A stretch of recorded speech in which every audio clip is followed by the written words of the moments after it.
Good morning mga kalyabi. Ito binaba ko yung yung Nissan Urban. Ang complaint ni customer, pag binobomba niya, mausok. Mausok ng puti. Pero pag hindi naman binobomba, okay naman siya. So lahat na check naman. Natingnan ko naman lahat, hindi naman nag-overheat. Okay naman. Ang complaint niya, nagbabawas din ng langis daw. So nag-decide ako na ibaba na lang yung cylinder head, kasi nga ang nasa ko, valve seal. So ito nga, nung binaba ko na, okay naman yung piston, wala naman siyang alog.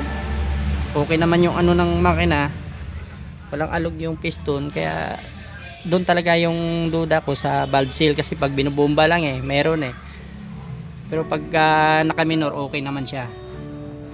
Kulay puti yung usok niya mga kakalyabi.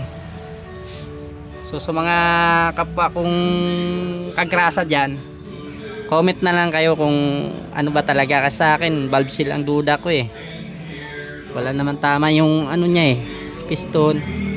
Okay naman, wala namang water leak. Ganda naman lapat ng gasket. So comment lang. Yun lang yung ko duda. Shoutout pala kay Boss Maning. Ayan, dalawa kami ang tumira. Ganon din ang duda niya, valve seal din Valve seal yan. Linis yan Linis ng piston tsaka sige. Wala lang isa ring. Wala lang isa Wala naman, malinis Pinunasan ko lang yan mga kalyabi. So yan lang mga kalyabi. Sana comment lang kayo kung ano yung ideya nyo. Okay, mabuhay tayo mga kagrasa.